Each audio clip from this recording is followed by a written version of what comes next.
ఓ దిక్కు మూసీ లడాయి, ఇంకో దిక్కు రైతు భరోసా పైసలు ఇంకా పడలేదని లొల్లులు. ఇటు ఇళ్లు కూలగొట్టుడు పంచాదులు, ఇటేమో కొత్తగా డ్రగ్స్ పార్టీల లీడర్లు దొరుకుడు. ఇట్లా తీరు తీరు ముచ్చట్లు నడుస్తున్న యాళ్లనే వచ్చినాయి తెలంగాణ అసెంబ్లీ మీటింగ్లు. అన్ని పార్టీల లీడర్లు సర్కారోళ్ళ మీద యుద్ధానికి తయారైతుర్రు. ఎగస్ పార్టీలకు గట్టిగా బదులిచ్చేందుకు షేయ్ పార్టీ కూడా తయారైనరు. చలో మరిగా ఏమేమి నడిచిందో తొలుత రోజు సుషదం పారి. ఓ దిక్కు ఎండలు సుర్రం అనిపిస్తున్నాయి, ఇంకో దిక్కు అసెంబ్లీలో లీడర్ల ముచ్చట్లు కూడా సురుకులు పెట్టేటట్టే నడవబోతున్నాయి. అట్లిట్లా తెలంగాణ అసెంబ్లీలో చాలా అయినాయి బడ్జెట్ మీటింగులు.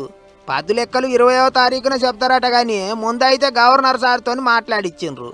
కొత్త గవర్నర్ శివప్రతాప్ శుక్లా సారు తొలతసారి తెలంగాణ అసెంబ్లీలో అడుగుపెట్టిండు.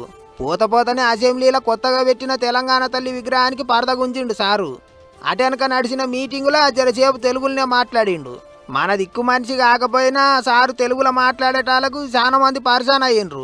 ఇక అది అట్లుంటే తొలత రోజే ఏగస్ పార్టీ వాళ్ళు లొల్లులకు సై అంటే సై అన్నట్టు చేసిండ్రు. చెయ్యి పార్టీ వాళ్ళు ఇచ్చిన హామీల మీద అసెంబ్లీ మీటింగ్లలో గట్టిగా అడుగుతాం, పోరాటం చేస్తాం అన్నట్టే మాట్లాడిండ్రు.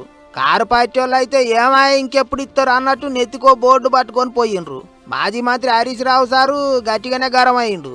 రేవంత్ రెడ్డి అండ చూసుకొని ఆంధ్రప్రదేశ్ రెచ్చిపోతుంది. అసలు అంత ధైర్యం ఎక్కడిది? అసలు ఆంధ్రప్రదేశ్ ఎట్లా మాట్లాడుతుంది? గోదావరిలో నీటి కేటాయింపులు లేవని ఆంధ్రప్రదేశ్ ఏజెంట్ రేవంత్ రెడ్డి ఉన్నాడు, ఏం మాట్లాడినా చెల్లుతుందని చెప్పి ఇలా ఆంధ్రప్రదేశ్ రెచ్చిపోతా ఉంది. అంటే ఇలా ట్రిబ్యునల్ ను ధిక్కరించడం అంటే రాజ్యాంగాన్ని ధిక్కరించడమే, తెలంగాణ నీటి హక్కులను కాలరాయడమే.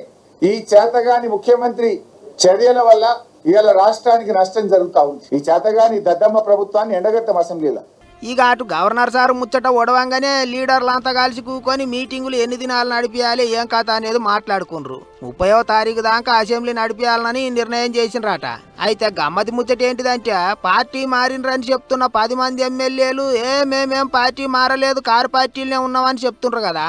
స్పీకర్ సార్ కూడా గదే తీర్పిచ్చిండు కదా. ఆగో వాళ్ళంతా పోయి చెయ్యి పార్టీ వాళ్ళ సాయిత కూర్చుండ్రట. పార్టీ మారలేదన్నారు, మరిగా పోయి వాళ్ళ చేత కూకుండ్రు. ఇటు రాని కారు పార్టీ వాళ్ళు అడిగినా లేదు అటే కూర్చుంటాం అన్నారట. బాలే ఉన్నది పోన్రి ముచ్చట అనుకుంటారు ఇప్పుడు పబ్లిక్. అన్నిటికి మించి లీడర్ల ముచ్చట్లు చూస్తుంటేనైతే అసెంబ్లీ మీటింగులు మస్తు ఉడుకుడికే నడిచేటట్టున్నాయి ఈసారి.